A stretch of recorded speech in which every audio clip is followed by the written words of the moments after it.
Hello and welcome to the House Einstein podcast, the best podcast in the universe on real estate matters. And I am your host, Osman with House Einstein. And with me is Hamish Crabb. Welcome, Hamish. Hello, Osman. It's good to be here. The most amazing podcast in the entire universe. Pleasure to be a part of it. Quite the honor. And let's make it a good one. Let's keep that title. Wait. I said the most amazing real estate podcast. Didn't I? Oh, not just... I don't want to brag. Fair. Okay. The most amazing real estate podcast. Absolutely. This is our 39th podcast. We are back at it after a short hiatus. And today we are going to be talking about a variety of matters in real estate. But before we get started, let me remind new listeners that our mission here at the House Einstein podcast is very similar to our mission as a brokerage, and that's to help you make a smarter real estate decision. I'm your host, and I've been in real estate for about 20 years. Prior to that, I worked in the investment community, and this podcast is an accessory to what we do. It's not our main gig. We primarily help buyers and sellers make smarter decisions as real estate agents here in Boulder, in Denver, all the way down to Castle Rock in some cases. I've actually done deals in Colorado Springs and southern neighborhoods of Fort Collins. We also touch the mountain towns in Boulder County, as well as the resort towns, Winter Park, Breckenridge, Frisco. And if you're shopping in those areas, we're happy to help you. If you're not, you're welcome to reach out to us as well, and we might find you a referral partner. But for purposes of keeping my attorney happy, this podcast is entertainment.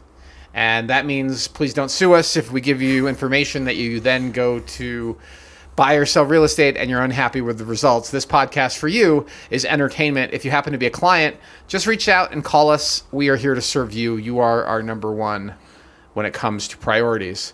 And Hamish, I blanked right over your bio. What are you doing here? Oh, not much. No, well, for the purpose of this podcast, I help produce it, put together the thumbnail and get it up there on the interwebs. Though on a day-to-day basis, I'll help all of the agents at House Einstein do their best. I'll help client duties, contract management, contract writing in some cases, all the way to the marketing of the listings and even showings for buyers. So really a jack of all trades, master of none. But no, it's a good time. And once again, pleasure to be here. Absolutely. Yep. Thanks so much for joining this lovely afternoon in Boulder in early April 2024. It's a gorgeous day. It is a stunningly gorgeous day, and we're recording a podcast, but let's make it happen. Yeah. So let's go through our topics du jour. We'll be talking about market conditions, primarily in the city of Boulder and Boulder County. We'll also talk about we'll talk about one particular new listing that we have coming on probably before this podcast hits your ears. It will be live. We have a sale of the week that occurred that I think is a great illustration of the intelligence of prioritizing location. And then there's a couple of news pieces that we're going to walk you through, including Aspen's first $100 million sale that's in the news. And then we'll be wrapping it up. Big stuff. Yeah, I'm interested in the Aspen sale, so let's work towards that. First up in the books, though, some market conditions. First up in the books, market conditions. And Hamish, you'll probably notice I did not say anything about the Tell Me Something I Don't Know segment. I think that there will likely be many examples of telling you something you don't know as we go through this podcast. So I'll just call them out as they occur. Nice. Rather than having one specific tell you something you don't know. It may come back, too. It may come back. This is the second week in a row that we haven't had anything particularly specific to talk about in that segment. Okay, let's jump in. Okay. So, market conditions. The MLS just published statistics on last month's market activity. It is too early for these statistics to really be fully baked because what happens is a lot of closings are stacked toward the end of the month, and then it takes the real estate agents who listed the home a couple of days to process their data on the MLS, to input their data. Sometimes they have assistants doing it, and it just isn't immediate. So it's Wednesday of the first week of April, and it's Wednesday. In theory, most of them are already in, but if you're thinking about this data from an accuracy perspective, keep in mind that early data can change a little bit, and what happens is more sales are added, not less. So some statistics are conservative, like sales volume. But let's just jump right into the stats. How's that sound? I'm ready. Okay. Well, hold on. Well, Hold on. There's a little story before we jump in. And the short answer before we really get into the numbers is the market's actually quite active. We're seeing more activity, more buyers jumping in, even though rates are higher. I think the new rate environment is just now expected. A lot of buyers are also not, affected by rates because they're paying cash, and they're moving their capital allocation from something else into real estate. And real estate is an inflation hedge. We're going to talk about that more in the last segment when we're talking about the Aspen sale. And they're neutral to fluctuations in mortgage rates. There's still lots of buyers that are not neutral, that are really kicking themselves for not having pulled the trigger 2 or 3 years ago. But we're going to talk about what's happening. So, and we're going to talk about one particular deal that we just put under contract. Maybe we shouldn't mention the address, but it was an extremely aggressive maneuver to get our buyers under contract because we could see what's happening in the market. And to show them, I actually pulled down the data. So we were comparing 3 different properties, one in Niwot, one in Lafayette, one in Louisville. All 3 would work. We looked at a lot more than 3 homes, but these were the 3 that were likely targets during their visit here to Colorado.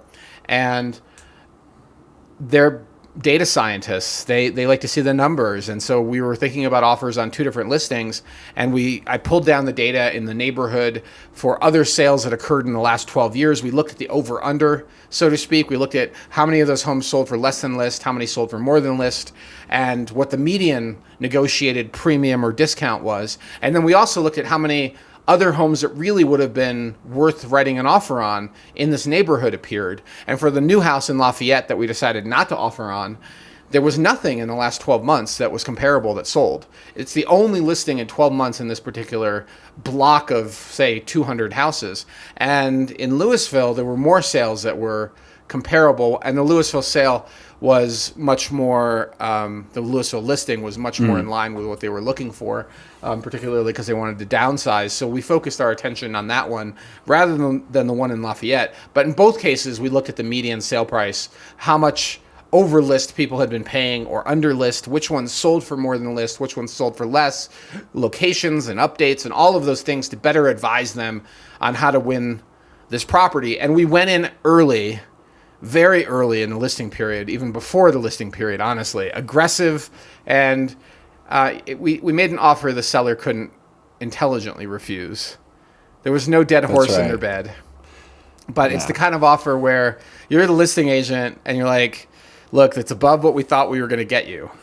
It's cash. It's closing fast. It has limited inspection contingencies, and it's with an agent, us, we're on the buy side, who have been doing this for over 20 years, and they're telling you that this is like a 3-time or 4-time client in the family, all of which have been smooth. Is there going to be a better one in the bushes in 3 or 4 days? Maybe, but you should probably take this one because it's better than it's like a wish list of what you might want from a buyer. So, and we even gave them a post-closing occupancy, which turned out to be vital. They really wanted that, and so that solved all their issues before the property really was fully on market. So that was hyper aggressive, and because of market conditions. So I wanted to share that story that it's not just academic, these market conditions.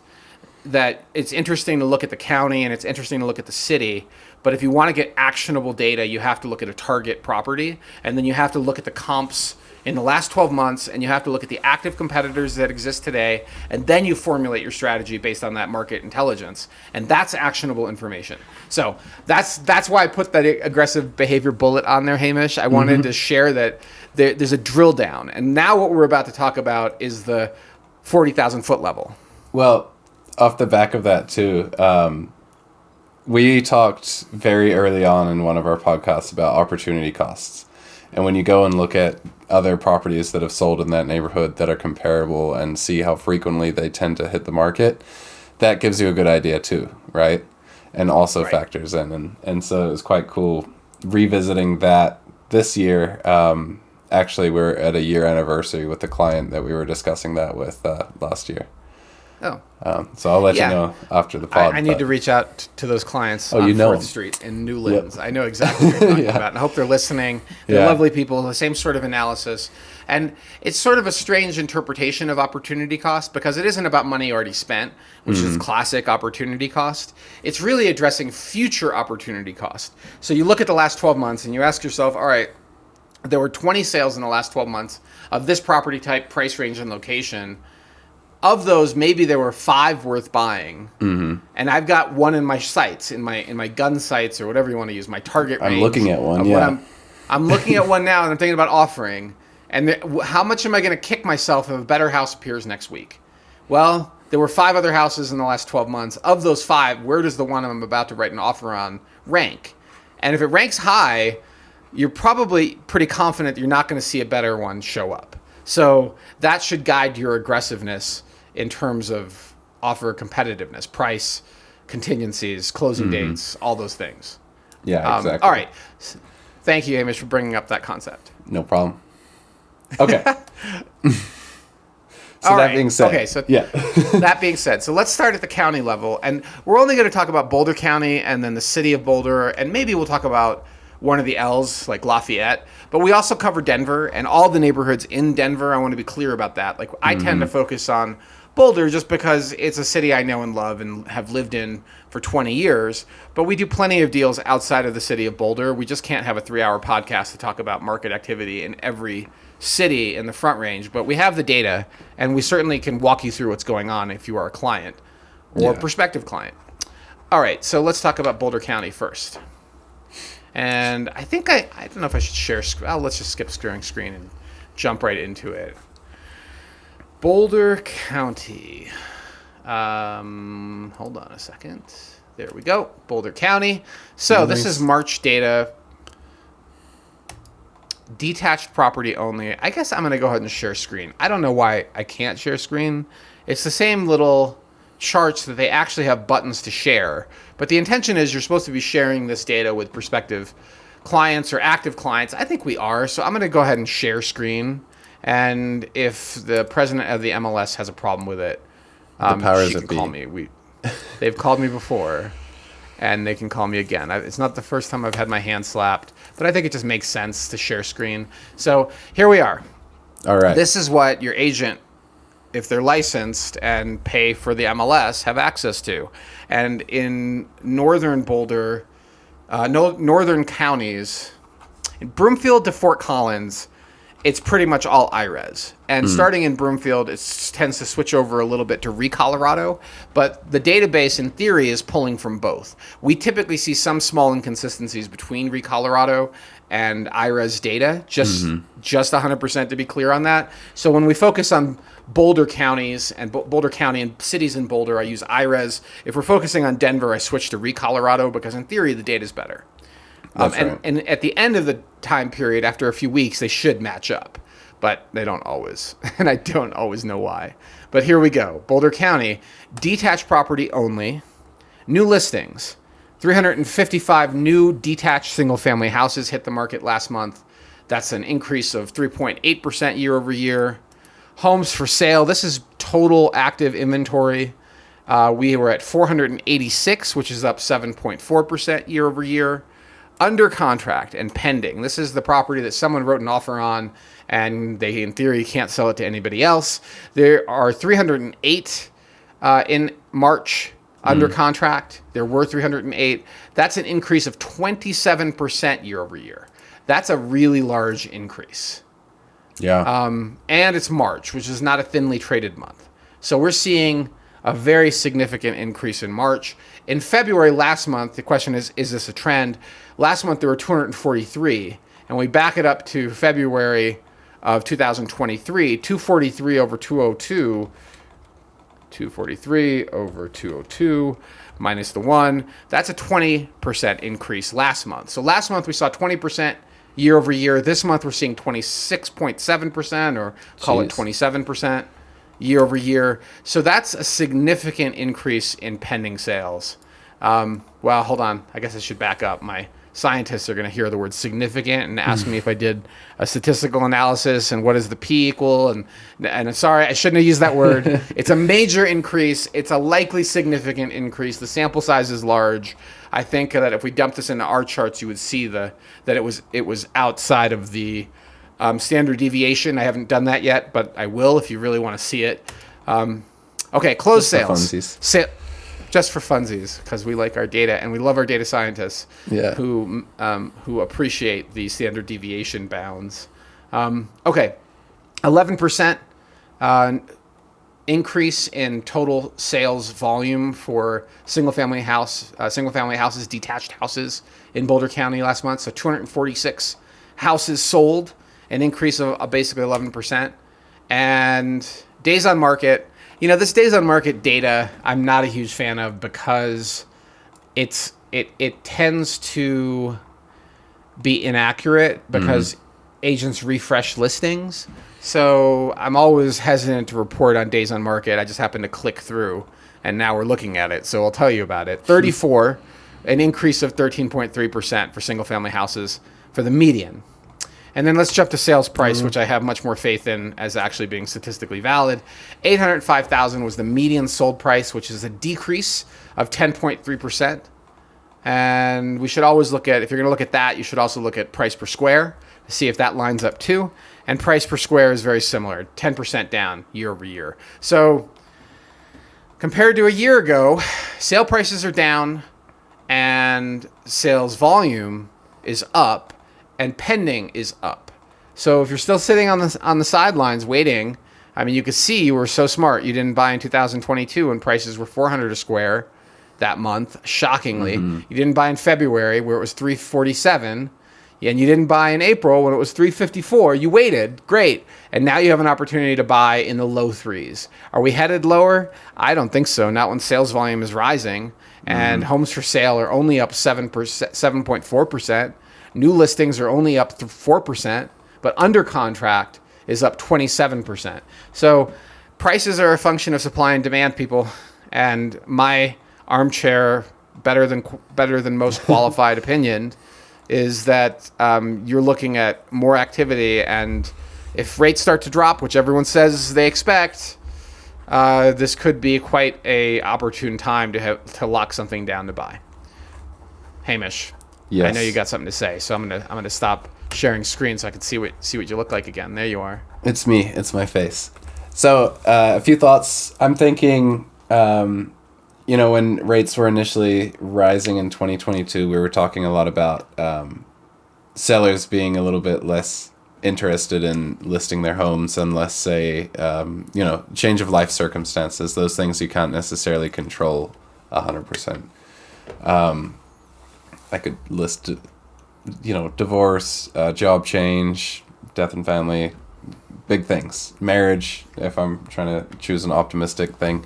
Over a certain amount of time, I also imagine that the market gets used to a change in rates, right? So we had historically low rates during the pandemic and a little while afterwards. And during that time, things went crazy and stuff was kind of flying off the market. And we've seen kind of a halt to that. And last year especially was anecdotally, and I think in the data too, somewhat slower than it has been in the past.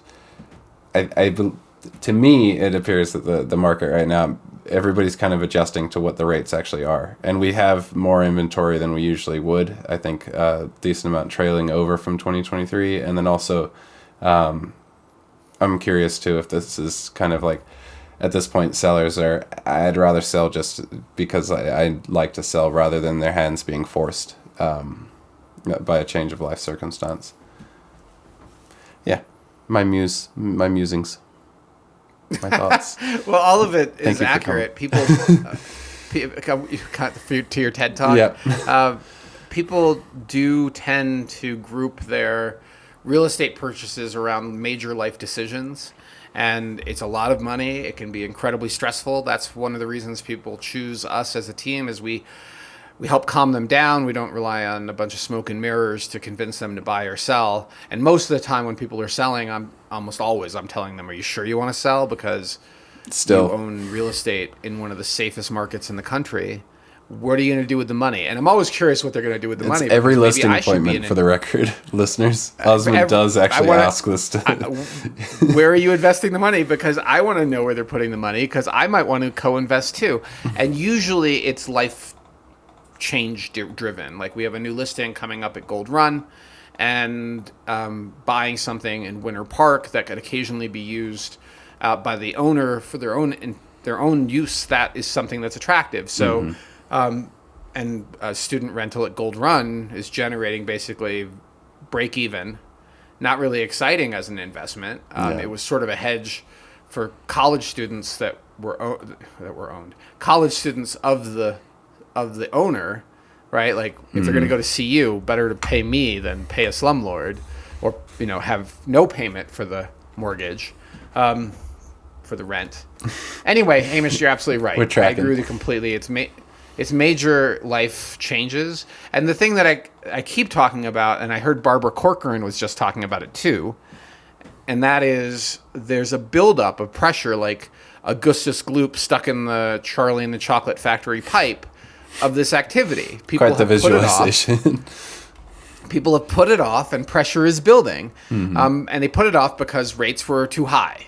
They put it off because everyone wanted to see what was happening with the war in Ukraine, or whatever. And now they're adjusted to new rates, which means they recognize that what they can afford in their monthly payments is what they can afford. And there's a lot of buyers that aren't monthly payment sensitive at all. They're more capital allocation sensitive, and they're seeing a high stock market. It's come back up. So they're moving money out of there and into real estate again. And they're also looking at this coming debt crisis. Some of the smarter long-range people. So, and the election coming up with potential cap gains changes for next year. We're having conversations with our sellers about that. So there's an increase in activity, but I think there's still a lot of there's still a lot of pressure in the market for quite bubbly activity to froth up fast. Because of the delay and people waiting for things to get better. And now they're recognizing that this may be the new normal, and they may be waiting for no reason. And other than 2 years ago, March of 2022, the time to buy is usually 10 years ago. And eventually that March of 2022 will look like a great time to buy too. It will look like a tiny little blip 20 years from now. Yeah. As it always does. So the biggest challenge is finding a house worth buying, people, not timing the market. And you're talking about like the bubbly froth up of the market too. It still reigns true that the right house will always see the most demand and the most interest. And I mean, we just talked about being aggressive a few minutes ago. That stays true, especially when it's a very desirable, very well listed home. Well, especially for something that's small is beautiful. I keep calling that kind of as a mental model of what this type of property is. It's not too large. It feels like a good downsizing option. It's not 1,000 square feet like a lot of the South Boulder ranches. And it's all on one level. So it appeals to baby boomers who are looking at their last 20 or 30 years of life and are likely going to have mobility issues, and climbing up and down stairs, even if you have great knees, as you get older and older, starts to get more burdensome. So why not have a flat house and a flat yard and be able to walk to a grocery store, not on the steep hillside? So there are all these things. Age, nobody likes that, Hamish. I don't like it, dude. I heard it the other day. It's just been rattling around in there. Nobody wants to age in place. It's such a painful and horrible description. Yeah, don't think about it too long. I want to age on the back of a motorcycle and screaming around the corner of a dirt trail. That to me sounds like fun. Yeah, no kidding. Okay, one thing I don't know if it could even be like quantified or however it goes, but when rates were being hiked in 2022, I know the rhetoric for the large majority of people was they will come back down. It's kind of like we're going to catch inflation and then they'll come back down and things will be reasonable again. And I think that rhetoric almost like directly influence buyers, right? Because they hear, rate sensitive buyers, because they'll hear that and go, oh, okay, then I'll just wait, right? And now, it's been two years and more I'm reading the rhetoric because this is probably where they're going to be until we see some dramatic changes where we want to see them. So, right, buyers, if they were smart, saved a little bit more for a down payment and are able to come back out onto the market. I mean, first and foremost, people should always buy what they can afford comfortably. Mm-hmm. And I'm not a huge risk taker in life, so moving all of your assets into a real estate portfolio is not exactly a smart idea. But the bigger problem is not timing the market for rates. The biggest problem for the last decade has been finding a house worth buying, and that is still the problem. Mm-hmm. So I would focus your attention on making sure your search is as a buyer. Yeah, on the buy side. On the sell side, we see people leave money out on the table. We see people mismarket their homes frequently, not do the repairs that are necessary, not improve it cosmetically, not stage the home. You and I have had lots of conversations about this, and I think going forward with all new listings, staging is included. I think we're going to move the opposite direction of the discount brokerage.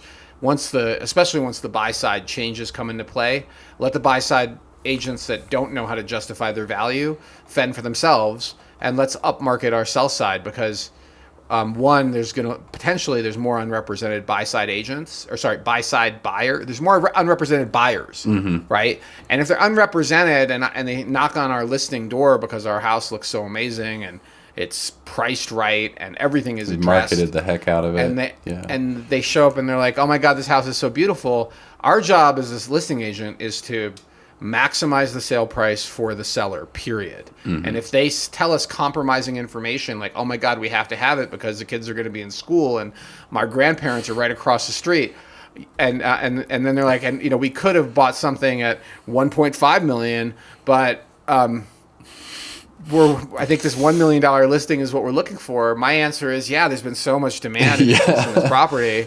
I think we're getting multiple offers. Do you want me to help you submit a winning offer that will get it done? You probably want to go 50,000 over list if you want this one.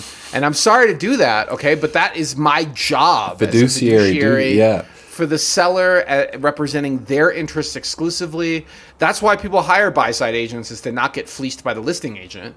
But if I'm hired by the listing agent, my job is switched to maximize sale price and take every penny the buyer has. And I'm sorry, that's what I'm going to now focus my attention on doing. So that's, if you're looking at one of my listings, you're better off being represented. I don't know what else to tell you. And that representation should hopefully walk you through the comps and show you alternatives that might be a better deal. That's why you hire a buyer side agent. And we also do lots of buy side, right? We do both sides. Yeah, we're actively doing both, currently under contract on both. So. Not on the same deal. Yeah, no. Not on the same property. And I used to do more of those, and now I'm really uncomfortable if I'm asked to be a transaction broker, because transaction brokers are supposed to be neutral, and it's honestly, I couldn't. It's really challenging. We have systems when I'm asked to do it. And I will walk you through what those systems are if we're forced into that position, but it's my least favorite because there are inherent conflicts of interest with transaction brokerage that I don't think can be solved very easily. I haven't seen one yet. I've been here about 2.5 years. And if you're a long-time listener, you'll notice that I'm no longer speaking in terms of months. I think much to Osman's happiness. For a long time, Hamish was like a newborn baby, and everyone described the newborn baby and how many months old they are. Yeah. So I've been here for like 23 months and just and 14 hours. Yeah. Okay, let's jump into the city of Boulder. I don't think we're going to do Lafayette because we're running out. I'd like to keep this podcast to about an hour. We have a client meeting coming up in 35 minutes, so we need to move a little faster. Yeah. Let's go to the city of Boulder. I'm going to share screen again. And by the way, your agent, if they know what they're doing, should be sharing screen with you very quickly and easily. They should not need to do this behind the scenes. Like it's nothing to them. It should be nothing to them if they're competent. Same with so navigating this is City of IRES, Boulder, yeah. detached. Well, IRES, if you're a new agent, can be intimidating. You don't know what you're doing. And so you're stumbling around, and the last thing you want to do is stumble around on a video call in front of your client.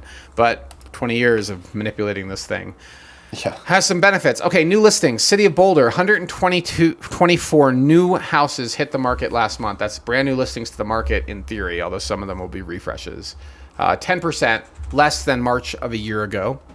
Total active inventory of homes for sale, 215. That's an increase of 16%.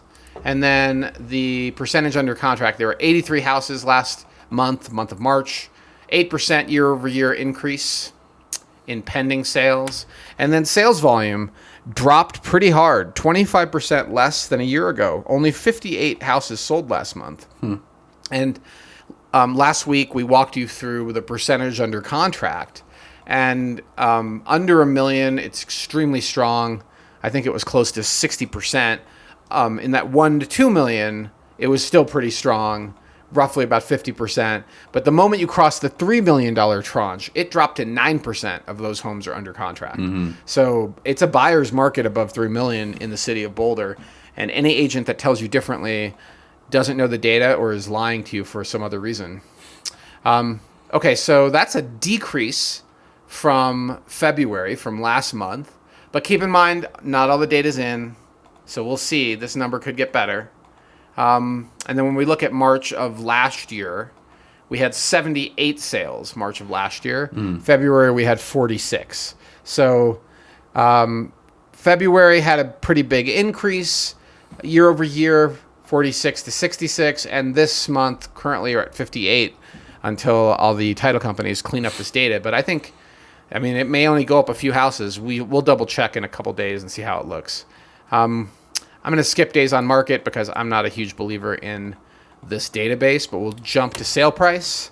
Sale price, $1.2 million was the median sale price in the city of Boulder for detached single-family houses last month, a decrease of almost 14%. And as always, you should look at, well, what about price per square foot? Price per square foot only dropped 5.5%, the median. So not quite as steep, but still a drop. And keep in mind that we're talking about low volumes in the sample size for the city of Boulder. So there's a lot more volatility. And you can see that in the chart. I mean, look at how bouncy, right? If this was your heartbeat. It's Bitcoin. Yeah. So don't get too excited with these month over month price changes. What you really want to look at is something like 3 months average, like a rolling 3 month or a rolling 6 month, because it's much more reflective of reality than month over month with these smaller sample sizes. And I think that's it. We're going to skip Lafayette. If you are a client and want me to walk through Lafayette, just schedule an appointment. We'll do it one-on-one, specific to your situation, or Longmont, or Superior, or Broomfield. More than happy to do so. Yeah. Any of the suburbs of Denver, or the city of Denver itself, or neighborhoods in Denver. We really believe firmly in helping you make a smarter real estate decision, and that requires a deep dive into the data. So don't hesitate, clients or prospective clients. Okay, moving on. Right. Well, we have discussed this in the last podcast and have worked diligently to bring it to market. And it would be my honor to introduce to you 605 Alpine Avenue in Boulder. This home is, I could count the steps from North Boulder Park. It's very, very close to the ideal marketplace at downtown, and it is pretty well spec'd with some really neat energy efficient details, features, and huge fan of it. So it's 605 Alpine Avenue. I don't think we've completely finalized pricing yet, but we know it'll be active by the time this podcast comes out. And the true value on this one is the massive lot that the home sits on. So Osman, I'll let you expand on that. Well, one of many value elements, not just the only one. So our clients bought this house a couple of years ago, and they reinvested in it and took care of it. So they installed a Tesla solar roof, not just the panels, but the shingles themselves. This is one of the first houses we have seen in Boulder that has Tesla shingles. They put in place a Tesla power wall, so now you have backup. And that's particularly useful if you wanted to try to optimize Excel's new off-peak pricing. That's right. Right? You could be charging that thing at night and running your house off it during the day. And the house also has a 2-car detached garage. It's also north-south. Sorry, we're talking about their investments in it. They also put in a heat pump. Yeah. Which is not an inexpensive improvement to a property, but coupled with that solar system and power wall, you're going to have a very energy efficient living situation. And usually, huge. Usually you hear heat pump and you think like mini split. This is a like ducted heat pump in place of the furnace. So really cool piece of tech. One of the first I've seen in a home. I don't think mini split when I hear heat pump. Oh, I do. think yeah. big heat pump. No, you do? Maybe we need to do a heat pump episode where we go down the rabbit hole of heat I'm pumps. so ready for that. Really cool technology on those. Carry on. Sorry. Let's look for a heat pump expert. We can have them as a guest. Oh, that'd be cool. And learn a lot about heat pumps. Yeah. Obviously, heat pumps have been around for a while, but the technology has improved, and now they're being installed increasingly across the country, and particularly in places where municipalities or states or other entities, counties, are considering banning the installation of fossil fuel powered appliances. So that means electric is your only option. Propane or natural gas is no longer going to be permitted in new construction in a lot of locations, and city councils and other types of governments are considering strongly doing that. So getting ahead of the curve when it comes to heat pumps is actually really beneficial. And that's one of the big value adds of this house, is definitely the energy improvement upgrades. But it's also a 1950s or early 60s era, so mid-century ranch that currently the city of Boulder is not trying to protect. And the box-on-a-box ranch-style house with a full basement is one of the easiest to modify and improve on. We're going to talk about that in our our sale of the week coming up. Why that's such a great platform, especially if it's in a good location. And this particular property is north-south oriented, which is the best orientation for minimizing solar shadows on your neighbor, which Boulder still has. It also is the most optimal for passive or active solar systems, which this house already has. So north-south orientation is the best orientation for real estate, and this one's got it. That makes sense. Earlier today, the same shoot of this podcast, we went and checked out the competition, because you have to if you're making solid pricing decisions. And that was a point that Osmond brought up, as it being north-south facing. So, yeah, that all checks out. That full circle in my head. We'll know exactly where it gets priced in about 30 minutes when we meet with our client to talk about it. But we did look at the competition, and there are two. So understanding the pros and cons of those competitors is really important for intelligent pricing, but ultimately it'll be our client's decision. It is a spectacular home, and I have no doubt, I have high confidence and no doubt it will attract a buyer, and we'll be pricing it reasonably. So look for 605 Alpine. It will be in the description. The market. Once it's active, I'll be putting it in this podcast and the last. Excellent. Yeah. And I'm making a little note so I don't forget that, because could you imagine? All right, let's move on to the ghost of Christmas future for this house. And that is, by that I mean the sale of the week. So the sale of the week is 2980 Washington. And let me pull it up. 2980 Washington. There it is. So this property has been on the market and sold a few times in recent years. And the first time it is on the database in the MLS was in 2000, when somebody acquired the home for only $320,000. So this is 24 years ago. And they spent $320,000 and bought the house. But back then, it did not look like it did today. Back then, it was a much more modest home, built in 1947, so post-war. And that's really important when it comes to historic preservation. They're far less to care about a post-war home. And it was only a 2-bed, 1-bath sort of little bungalow. And the location, so let's back up a little further. This location in North Boulder is just east of Broadway by about 3 blocks, 2.5 blocks east of Broadway. And it's just south of the Hawthorne Gardens, the growing gardens complex there, the community gardens that I used to be on the board for at Growing Gardens, the nonprofit. And it's just north of the Ideal Marketplace. So it's very easy to get to Ideal. It's very easy to get to Hawthorne, cross Broadway, walk a few blocks, and you are at the Sanitas Trailhead. There's a pretty big price difference between east and west of Broadway.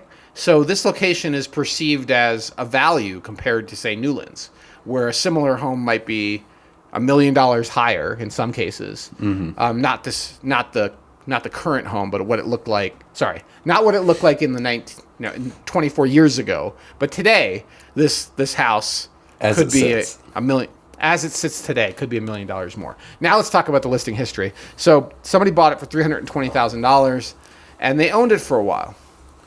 And during that time period, they did a massive remodel. We went through and looked at the permit history. I thought they might have demoed the whole house. It does not look like they did. They instead completely gutted, remodeled it, and added a second story. So in 2008, it came back on market, and the second story had been added. It was much more like a craftsman style looking house at that point. And the square footage had increased from 1,021 total square feet, all on one level, no basement, to 2,030 square feet. Still no basement, but now a 2-story. Now it's a 5-bedroom house with 3 bedrooms on the upper, 2 on the main, and really quite attractive for that time period. Yeah. 2008. So that's what, like 16 years ago, something like that. Oh. And the photos are horrific from that old listing. There's only 9 of them. But it's enough to get a sense of the interior. I mean, it's flash photography and really painful. It's got a nice covered patio in the back, nice backyard. And it's on the corner of Elder Ave and Washington, which, corner lots have some pros and cons. You should always talk to your agent about the pros and the cons of corner lots. If they tell you all pros, get another agent. There are some negatives they should be describing too. But anyway, it didn't actually sell in that first listing period when it was listed in July of 2008 at $835, and it was on the market for about 2 months, and the seller had enough and pulled it off. And there's something confusing here because it was relisted. I don't know if it was relisted with another agent. It looks like a classic refresh pattern where the listing agent says, let's refresh it with a new listing, or they fired their old agent and put a new one on. I mean, we could look it up and answer that question. It doesn't really matter. This is from 2008. It eventually did sell at $790 at the end of October of 2008. Okay, let's fast forward. A whole bunch of more permits were pulled, and the house went from 2,030 square feet to 2,764 square feet. It also somehow magically lost a bedroom and gained a bathroom. It went from 5 bedrooms and 3 baths to being 4 bedrooms and 4 baths. And the lot size is still the same. I mean, there's a slight difference on the MLS, but that's just the tax assessor. Yeah. And this time around, so this home it just sold. It was listed in coming soon status in February, on February 23rd, and activated on March 1st, the beginning of the month. Didn't take long. 3 days later, it was under contract. So speedy. Moral of the story is, if you like the house, you have to see it right away. And if your agent's not available, you should choose a better agent who has systems for coverage. So I did do some traveling a couple of weeks ago. I was in Death Valley. And during that time period, Hamish was covering. Other agents on the team were available. I was still doing Starlink remotely every night to make sure we didn't drop any balls. And there's zero reason for somebody to miss a house like this. because look, that fast on market. I mean, Under contract. Yeah, what we were, even in the market conditions, right? We're talking about aggressively pursuing a home before it even hits the mark, before it even becomes activated. That's you right. need to move. Yeah. Our listing the one we just put under contract in Louisville, and I'm not going to mention the address, has 0 days on market because we got in there. We made it happen, and my clients were aggressive. They understood the value of that, and so it will probably show 0 days on market when it's finally. All the data is available. But this one under contract within 3 days of being active, and it sold for a significant discount, which I'm a little surprised by, given how quickly it went under contract. But they accepted a lower offer, so they listed it at 2.5. It sold for 2.432. So let's do the math. 2.432 over 2.5 minus the 1. So that's 2.7%, straight up the fairway of what we tell our clients for a new listing. Typically, brand new sells for list. But if it's been on the market a few weeks, 1 to 3% is a pretty typical discount. No listed If concessions. you have cash and can close very quickly, sometimes you can get an even deeper discount. Sorry, Hamish, you were saying? No listed concessions on this one? No concessions. Okay. And just the deep discounts. Deep discount for a brand new list. Yeah. A brand new listing. And we don't know what happened here. It could have been that there were no other buyers, and so they went with this offer, and this was what was negotiated. But if you have cash, you have far more leverage to try to negotiate a better deal. So they managed to get a couple of % off, and frankly, they bought a fantastic house. It looks amazing. I don't know why it's really not a Victorian house, but it's a mid-century with a second-story addition. And an addition out the back. But if you look at the photos, it is charming. It's tasteful. Yeah. It's functional. It opens to the backyard. And, all homes open to the backyard. The kitchen and sort of the living area flows to an opening to the backyard. Like indoor-outdoor transition is really well done. There's vaulted ceilings. It's modest. It's tasteful. There's nice built-in. It is modest. It's not a flashy house that is designed to impress the neighbors. It just looks like a quality home. And I think the buyer did a good job getting a good deal on it. Good floor plan, bedrooms on the upper, decent size one on the main. So that's the story of this particular house and why location really matters, because every owner has done well with it, and likely every owner will continue to do well with it because it's such a functional, reasonably sized home in a very good location in the city of Boulder, and the eventual sale price $880 a square with a 9,200 square foot lot and newer construction is something. So and it shows well chosen. The remodel potential of our listing Alpine. It doesn't have to be an ultra modern contemporary home like the one across the street from this Washington home. I just saw the drone photo, but there's a lot of room depending on where you want to take things. Right. I mean, this could be the future of 605 Alpine. It also doesn't have to be the future. You can enjoy it as it is for now, but know that north-south orientation really lends itself well to redevelopment, and a detached garage in a much larger than typical lot. It's not even blocks away from North Boulder Park. You literally walk out your backyard, and you are practically kitty corner from North Boulder Park. So it also has tons of privacy, which is a distinction between some of its competitors that do not have that. Yeah. So if you're into living close to the park but don't want everyone else to know how close you live to the park, 605 Alpine is a smart choice. If you're much more into not showing off to everyone else about what you bought. Yep. Yeah. No, it's a cute. I quite like this 605 Alpine. It's good to like your own listings. I like this one. It is great. It also has a secret. I don't know the secret. Do I know the secret? Do you know about the secret? I don't think I know about the secret. It has a bomb shelter under it. What? I didn't tell you that. No. They've never opened it. They've never gone into it. But it has a bomb shelter underneath the concrete slab, underneath the deck. And that is something I'm sharing in the podcast because it is something we would have to disclose to all buyers too, that exists. It's not a flaw, but it's something that they should probably know about. There is a thing under it, and the access port is under the carpet and has never been accessed by our owners. Oh, They're like, cool, there's a bomb shelter down there. This would leave me staying up all night. are you kidding? Yeah. How do you know there's not a safe down there with bars of gold? Like, really? You got to go down there and see. Can we not add it to the square footage? No. It's not heated space. That's the coolest thing. Are you kidding me? You've been keeping that from me? Yeah. Now your curiosity is piqued. Yeah, So I gotta sell this There are house. airports. Yeah. There are airports. I don't know what Like to call vents? it. Air vents. Yeah. On the patio. That's what those vents are for the super secret bomb shelter. Okay. Well, I'm writing that down. I don't know when it's coming up in conversation, but that's for sure getting done. First listing with a Tesla solar roof, and first listing with a bomb shelter for you. Yep. A lot of firsts today. Okay. Cool. That's sweet. Okay. Yeah. So maybe the title of this podcast should be something about.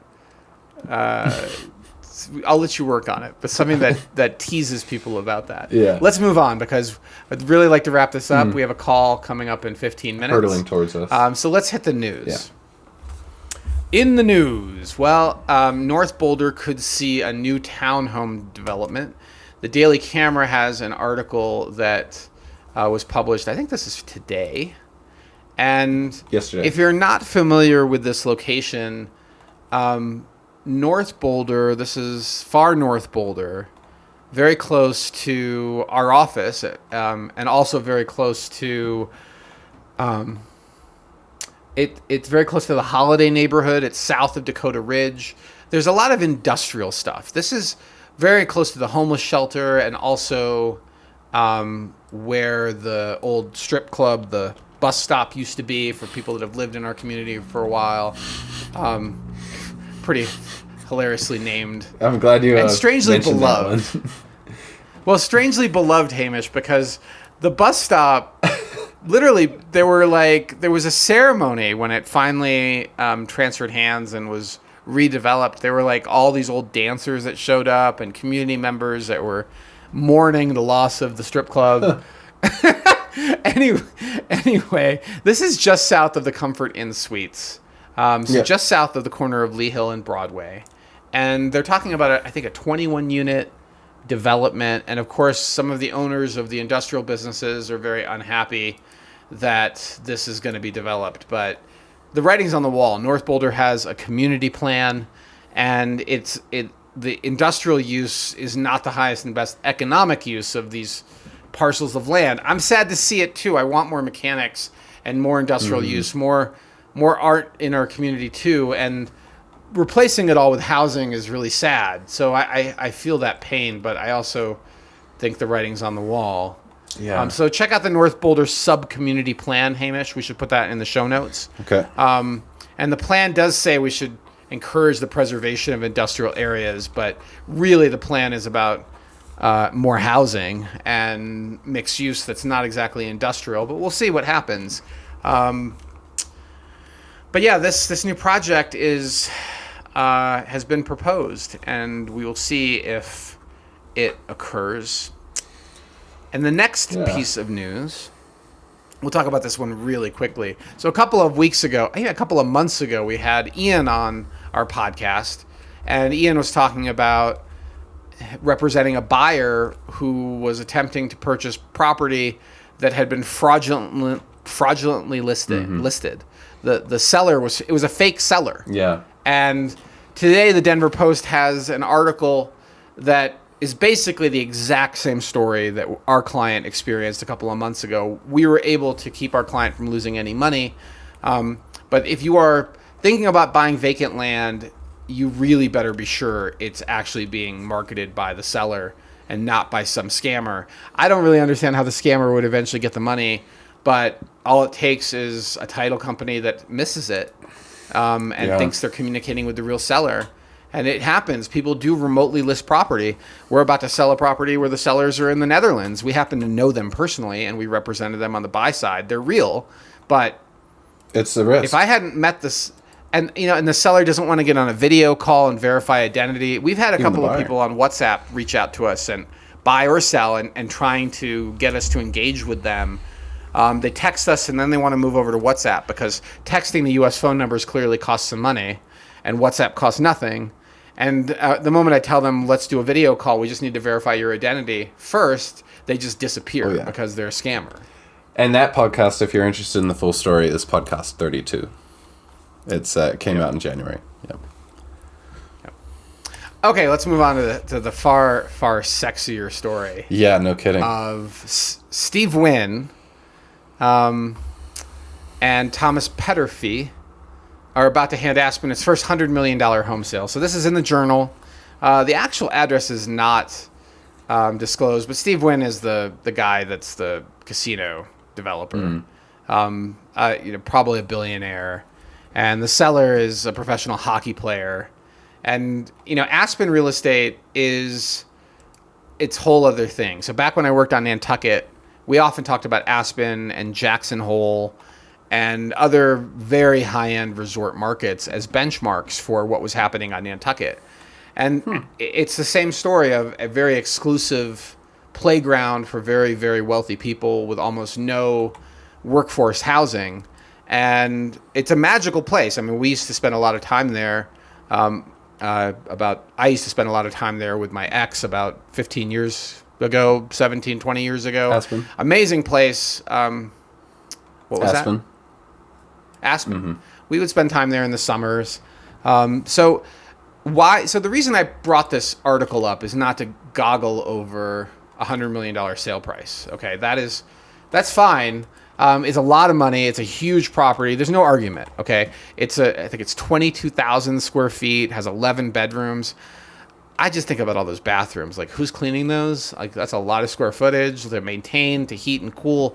But of course, when you have this much wealth, you have you have staff. You have your house manager who's handling these types of things. Mm-hmm. But the economic logic of this. So Steve Wynn is not a fool.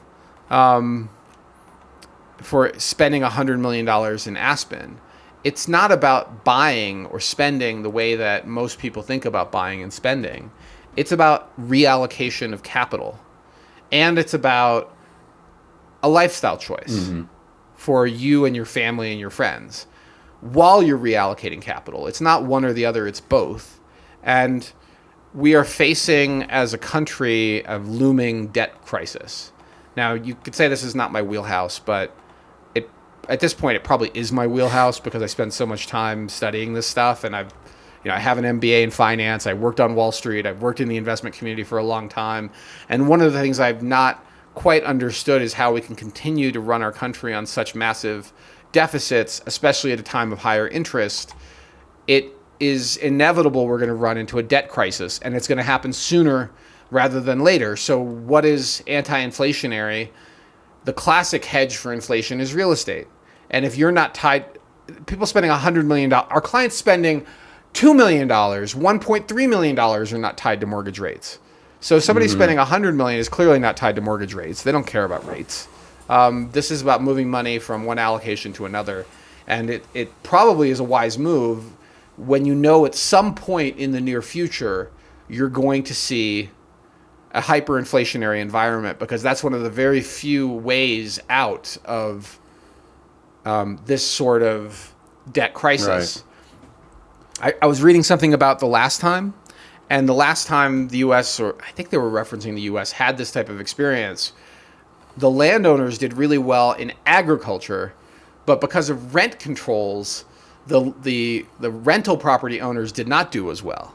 So the potential break on the inflation hedge for average investors, not Steve Wynn buying a $100 million property, he doesn't care about income, right?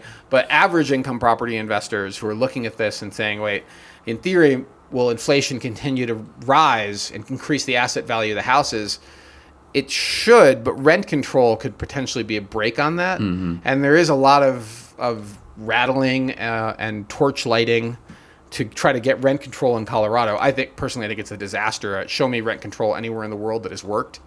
And I'm more inclined to listen and think about this, but I've yet to see an example that actually was economically beneficial in the long run and didn't create all these other effects. They called it squeezing the balloon. Yeah. You end up with really wealthy people and really poor people in housing complexes, and it's the middle class gets decimated. Right. Yeah, no, one thing, like a term that I hear get thrown around a ton is land bank. Is that same thing for this type of what we're discussing? Or is it, when it's land bank, does it have to be an undeveloped piece of property? Land banking is exactly the concept that's intuitive for people when those words are used. Okay. The irony is there's actually a land bank on Nantucket. Oh, really? And its job, so here's just a side Nantucket story. Its job is they collect a certain percentage of every transaction, and I think it's like 2% or something. It's a good job to have. And it just builds this giant chunk of cash, and then they go buy property that they conserve for a variety of reasons. And it might be, so for example, they bought a property across from the youth hostel I worked at many decades ago, and which was actually, it's a long story, it was owned by somebody that I'm connected to, and they demolished it because the house had no value, and now it's a direct passage to the beach. So the idea of the land bank was to purchase property, just like open space, to purchase property that benefits the entire community. Okay. But land banking, in the way it's more commonly used, not for Nantucketers, is the concept is of just heard a knock. I heard that too. Very strange sound. I don't know what that was, but I don't see any vehicles. Good luck. We lose Osman on this podcast. Yeah, strange knock on my door. So the idea is that you're allocating to real estate assets, and land banking doesn't have any income. You're just buying it cheap and holding it. But the problem is that there's no free lunch in America. You pay taxes, property taxes. One option out of that is agriculture and leasing the property to a farmer and having agricultural receipts, which is why one of my neighbors is very busy trying to turn his land holdings into pasture land up here, because that way it gets taxed under ag tax rates, not undeveloped forestry. land. Yeah, okay. I'm tracking. Forestry is a zoning rating. Right. That's not necessarily the to land use. Okay. There's this whole Boulder County has an entire website devoted to discouraging people from trying to turn their property into ag land because they know they lose the tax receipts. And so they make it difficult. It's not going to be an easy layup if you're trying to turn your private parcel of undeveloped land into agriculture, pasture. Yeah. Good luck. I mean, it's not. You need like several. I don't know all the rules. My recollection is significant amounts of receipts to prove that you're using this as income. It's not a hobby, and it's not a tax dodge. But of course, tax dodging is exactly why people are doing it. So. And we are not financial advisors. In fact, this is an entertainment podcast. Just revisiting that. Right, this is an entertainment podcast. Do not rely on my advice for buying, for land banking. So I think that's about it. We need to wrap up, Hamish, because we have a call in 3 minutes. Yep. So let's do, so beware. Last thing I want to say on the topic before we move on is that there's a lot of articles, a lot of people shoving it in your face that they can rent the same house for half the price it takes to own it. That's going to change. I don't know when it changes, but it will change. Because it has to change. We can't keep doing what our federal government's doing with how we're financing our economy. It just doesn't work. Yeah. So hold on tight when it happens. Okay. Yeah. Let's wrap it up. Good Hamish. note to end on. Osman, I'm going to defer to you for this one. We have limited time, and you're just so eloquent. Oh, come on. I've been doing all the talking. Okay. Well, if you've made it this far, thank you so much. Be sure to check out all of the other types of content we create. Osman is a fantastic author of our newsletter. You can find it on our website up at the top. Select newsletter, and you'll get all sorts of takes on fresh listings, notable sales, what's new with House Einstein, market data, and more. And I'm missing a few things. Like, comment, subscribe. Well, we really appreciate you listening this far. And I think that I also want to mention that if you want a sense of how we market homes for our sellers, check out our YouTube. If you want a sense of our how we think about neighborhoods when we advise our buyers, check out our YouTube. If you're thinking about buying remotely, call me, and we'll send you private links to homes that we have reviewed for our relocation clients. We don't put those videos online for the public to see, but sometimes they're an hour long where we're walking through a house pointing out all the pros and cons, and that's so you don't have to hop on a flight and you don't miss out on the house because you're in another state. So we do that all the time. Those are some of the services we offer buyers and sellers, and we are here if you need us. And to find us, visit houseeinstein.com. And thanks so much for joining us today. All right. Thank you.